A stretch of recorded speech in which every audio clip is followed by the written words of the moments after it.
या निवडणुकीसाठी नंदकिशोर महाजन यांचं अर्ज आत्ताच नुकताच आम्ही भरलेला आहे। या ठिकाणी जळगाव जिल्ह्यात आपल्याला माहिती आहे या ठिकाणी जवळपास 630 मतांपैकी महायुतीचे 500च्या वर मतं या ठिकाणी आहेत। विरोधी पक्षाला कुठेही थारा या ठिकाणी नाही आणि म्हणून इथला विजय हा 100% निश्चित आहे। फक्त आमचा प्रयत्न हा आहे की महाराष्ट्रामध्ये सर्वाधिक मतांनी आमची ही जागा निवडून आली पाहिजे आणि ती निश्चितपणे या ठिकाणी येईल। राज्यामध्ये 17 जागा आम्ही महायुतीमध्ये लढतोय, 17 जागा या ठिकाणी आहेत। या 17च्या 17 जागांवर विजय हा महायुतीचाच होणार आहे। एकसुद्धा जागा विरोधी पक्षाला मिळणार नाही, एकसुद्धा मिळणार नाही। महापालिकेत जी परिस्थिती झाली, नगरपालिकांमध्ये जी परिस्थिती झाली किंवा विधानसभेमध्ये जी परिस्थिती झाली त्यापेक्षाही वाईट परिस्थिती यावेळेला विरोधकांची या ठिकाणी होणार आहे।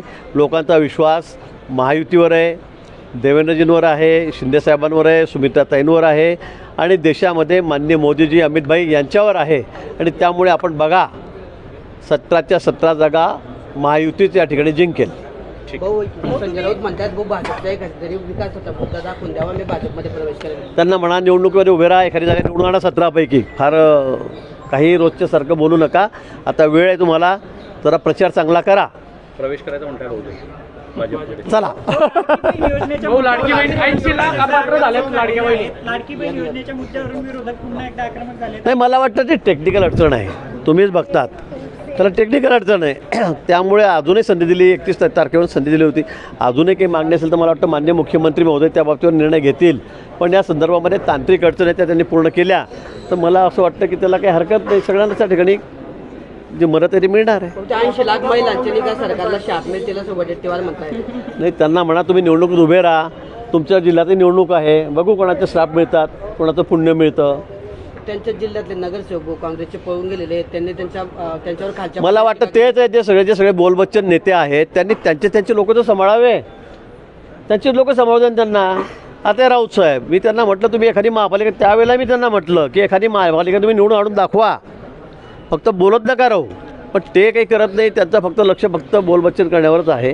कुठे ते फील्डवर जात नाही, लोकांमध्ये जात नाही, कुठे त्यांना जाऊन मतं मागत नाही। सकाळ झाले की वाटेल ते तोंडात येईल ते बोलायचं, मोदीजींवर वाटेल तशा भाषेमध्ये टिप्पणी करायची, तिथे त्यानंतर देवेंद्रजींवर बोलायचं, शिंदेसाहेबांवर बोलायचं, याशिवाय त्यांना येतं काय? त्यांचा कुठेही जनतेमध्ये प्रभाव नाही, त्यांच्या पक्षाचा नाही, त्यांच्या नेत्यांवर लोकांचा मतदारांचा विश्वास नाही। त्यामुळे आता हे विश्वास गमावलेले लोक आहेत, त्यांच्याबद्दल न बोललेलं बरं, त्यांनी बडबड करत राहावी, आम्ही निवडणुका जिंकत राहू, लोक आमच्या पाठीशी आहेत। रोहिणी खडसेंनी म्हटलं की सरसकट सुरुवातीला लाडक्या बहिणींना अनुमती दिली आणि आता एक एक करून अटी टाकतायत, वगळतात बहिणींना। निवडणुका झाल्यानंतर लाडक्या बहिणी दोडक्या झाल्यात का म्हणे?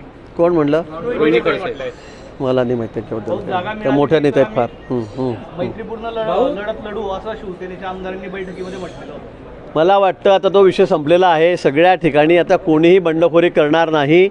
ज्या पक्षाला जागा मिळालेली महायुतीमध्ये तोच पक्ष त्या ठिकाणी जागा लढवेल, कुठेही बंडखोरी होणार नाही आमच्यामध्ये। कोणी असेल फॉर्म भरले आता ठीक आहे, अजून माघारीला 4 दिवस वेळ आहेत, तोपर्यंत आम्ही सगळे फॉर्म जे बंडखोर असतील त्यांना मागे घ्यायला लावू। आम्ही एकमताने एक दिलाने या निवडणुका लढणार आहोत आणि एकही जागा आमची पडणार नाही। मी पुन्हा रिपीट करतो, हे तुम्ही वाटतं त्यावेळेला दाखवा, 17च्या 17 जागा या महायुतीच्या या ठिकाणी निवडून येतील।